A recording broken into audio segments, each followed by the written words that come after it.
All right. Another day, another deck. After today, there's only 4 left. Sad Panda. I've been really enjoying doing this. I almost wish I just opened a deck every day, but then that would mean I'd have 365 decks each year, and that is aggressive and expensive. So, let's move on to this one, which is dun, dun, dun, dun, Zaneth, the Queen of the Passage. Ooh. Oh, that's a very queenly archon there. Kind of looks like a tree or a plant with a face in the middle that's melting. Maybe not. Untamed, Shadows, and Star Alliance. I feel like this is a back-to-back. I think I opened this one yesterday, didn't I? Honestly, sometimes these all blend together. This is a mass mutation deck. And let's see what we got in store for the Queen of the Passage.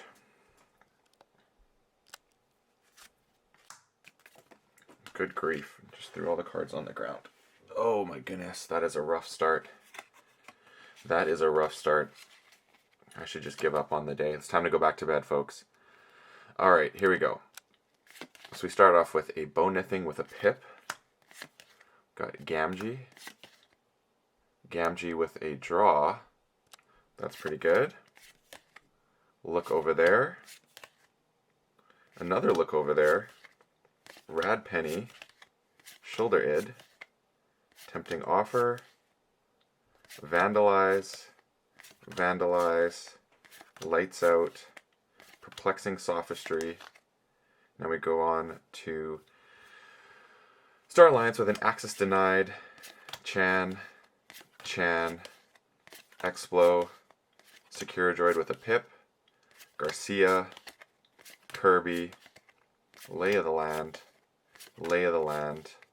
yes, Transporter Platform, love that card, Universal Translator, Encounter Suit, oh yes, move on to Untamed with a Cephaloist, Dark Fairy with a Pip, Gloriana's Attendant with a Capture, another Gloriana's Attendant, Resurgence with a draw.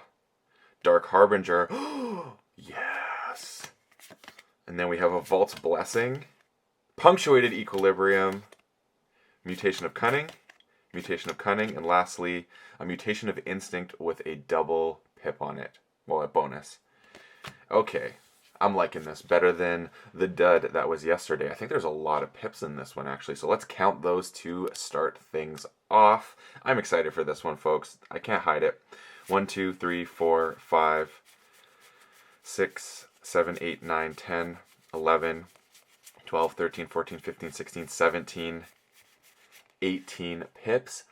Yeah, that's solid. And then we got 1, 2, 3, 4, 5, 6, 7, 8, 9, 10, 11, 12, 13, 14, 15, 16, 18 to 16 ratio is definitely a good hell yeah sort of thing, okay?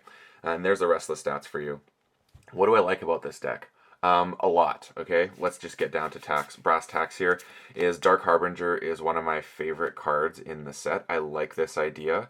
And what are the untamed actions, you say? Well, we got 1, 2, 3, 4, 5, 6, 7 untamed action cards. So yeah, that's gonna be pretty saucy if we're gonna keep it 100 here. Saucy AF.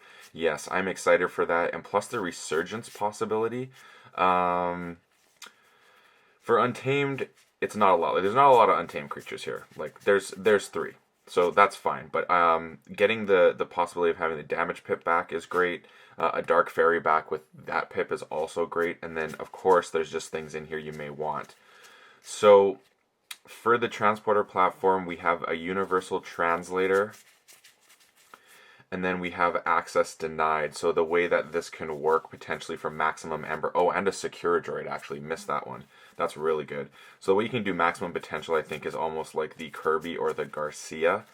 And then you can just do a reap to get that aspect out of the reaping, like use that. Then you can throw the access denied after you've reaped, and then transporter platform it all back and throw the access denied on something else potentially is a really good way of doing it. The encounter suit is really tight as well to really protect everything in that way on the creature.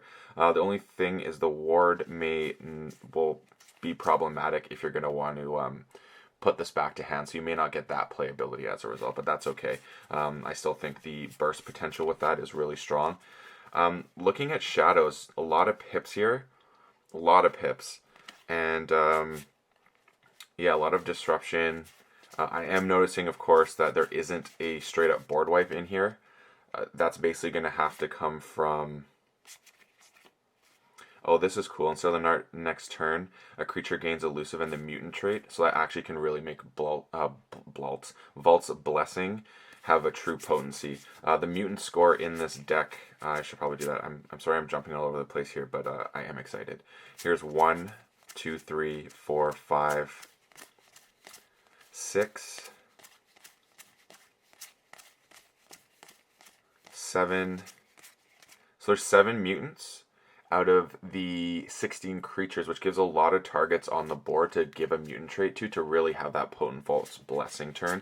So there's going to be a big burst in Untamed potentially. Things that you would also want to look at is, yeah, I'm really liking the ability to cycle and get those things. Like if this deck had a Dark Ember Vault in it, it would be so OP. One can dream. In the shadow side of things, I really like these look over theirs. The Gamgee with a draw pip is really nice. Just the Gamgees in general. The Bone Nithing with a draw pip is really cool. Looking at Resurgence, that could be a target if you know you want to go shadows next turn. So I do really like that quite a bit. That's just going to give you the potential to steal and gain Ember, so that's a nice little burst there.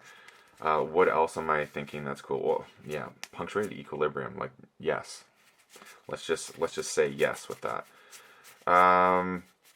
Yeah, the board wipe thing is going to be maybe the most problematic aspect of this deck. But that being said, there are ways to deal some damage, but it's not going to be a lot. This Mutation of Instinct, that may be really necessary to use on the Dark Harbinger potentially. Yeah, that's the only thing, is I may have to actually put in some work with that, because the creature power isn't high either. 4 is looking like the average, 4s and 2s. So that's going to be the one thing, but I think this deck has the potential to actually just go, so you don't really have to worry about that at all. You're kind of wanting to just go really fast and get there before your opponent, because it is lacking a little bit of that board control aspect, but everything else is really solid in here. I'm quite excited for this. Yeah, there's a lot of disruption, like I said, in the shadow side of things. Great pips. Some nice taunt exists in this just to protect some things. So yeah, I'm excited for this deck. I think it has a lot of potential. I really want to play it. So yeah, I hope you like this this deck, because I do, and I want to know what you think. Maybe there's some things I missed here, because this does look like there's a lot of potential. So I think I could have overlooked this in my excitement, a couple things. So please let me know if there's something you noticed that I did not talk about. This is only my second Dark Harbinger deck, and it's a baddie. So let me know what you think, and as always, please do like and subscribe, and I hope your Ember never gets stolen and you forge your keys promptly. Have a good one, everyone.